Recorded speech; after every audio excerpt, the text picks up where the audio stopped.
4 minute में अपना पूरा करिए। माननीय अध्यक्ष महोदय, मैं आपका बहुत बहुत धन्यवाद देना चाहूँगा कि वार्षिक प्रतिवेदनों पर विचार रखने का मुझे मौका दिया। आज रीको पर और आरसीडीएफ पर प्रतिवेदन जो आए हैं, मैंने देखा कि आरसीडीएफ के प्रतिवेदन जो है वो 4 साल के एक साथ आज दिए गए हैं। मुझे लगता है कि ये सदन की अवमानना है।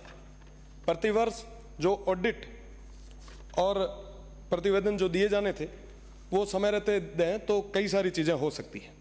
आपके माध्यम से मैं मंत्री जी का ध्यान आकर्षित करना चाहूँगा, जैसा कि पहले भी तमाम सदस्यों ने विभिन्न प्रकार के घोटालों के बारे में बात की, भ्रष्टाचार की बात की। आदरणीय सदस्य ने अभी कहा कि सीकर में, टोंक में, झुंझुनू में, जैसे ही ये प्रतिवेदन आए उसके बाद में थोड़ा बहुत जो हमने तैयारी की तो हर जगह कई सारी स्थितियां निकल के आई। मैं आपको बताना चाहूँगा कि 2 साल पूर्व मालपुरा में एक बटर पैकिंग मशीन खरीदने के लिए 4.5 करोड़ का एक टेंडर हुआ। सिंगल टेंडर किया गया, 1 करोड़ और 80 लाख रुपए भुगतान भी कर दिया गया। पर दुर्भाग्य है कि ना तो वो मशीन आई, पैसा किसके खाते में गया कोई नहीं जानता, और वापस कभी किसी ने सूद भी नहीं। मैं आपके माध्यम से ध्यान आकर्षित करना चाहूँगा कि आरसीडीएफ की अभी बात चल रही थी कि ये जो स्टॉक है दूध का, पाउडर का, लगभग 14,000 टन घी का, ये इतना स्टॉक पड़ा है, इसका क्या करेंगे? इसके अंदर भी एक बहुत बड़ा खेल है। तमाम तरीके के जो प्रोडक्ट अभी मार्केट में आ रहे हैं, इन पे प्रोडक्शन की कोई डेट नहीं लगी हुई, एक्सपायरी डेट इस पे लिखी गई, क्योंकि ये रीप्रोसेस करके मार्केट में लाया जा रहा है। ये बहुत बड़ा मामला है। एक तरफ हम सब शुद्ध के लिए युद्ध कर रहे हैं और दूसरी तरफ अगर ऐसी घटनाएं आगे आती है तो मुझे लगता है कि मंत्री जी को इस मामले में कड़ा एक्शन लेना चाहिए। और सरकारी उपक्रम ही जब एक्सपायरी माल मार्केट में बेचेंगे तो फिर आप अच्छी चीज़ों की किससे उम्मीद करेंगे? आज के समय में जेएलएन मार्ग पर मैंने एक ही डेयरी का इतना बड़ा वो स्टॉक देखा है, इतना बड़ा वो शोरूम टाइप का देखा है।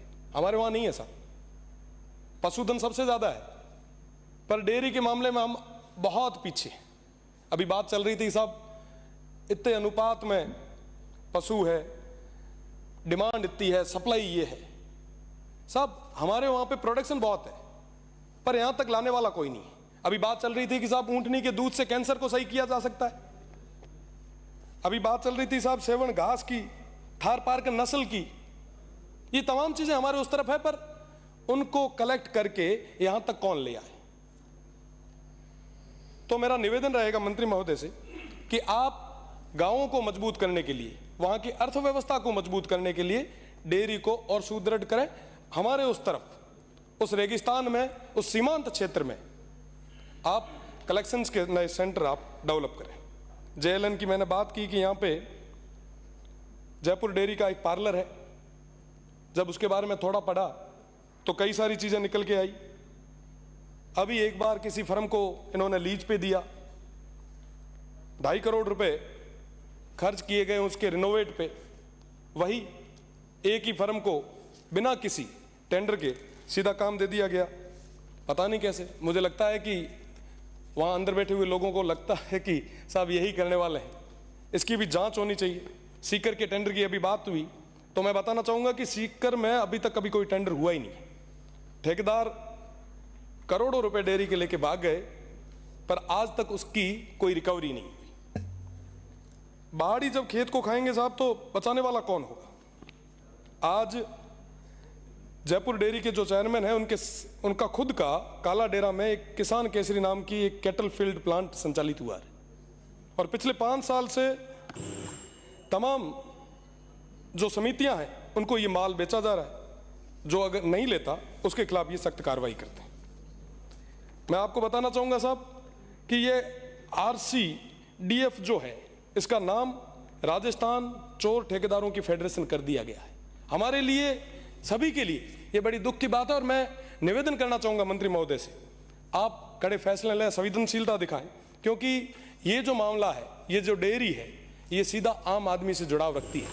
आपका बहुत बहुत धन्यवाद सभापति महोदय, बहुत बहुत धन्यवाद। माननीय मंत्री महोदय।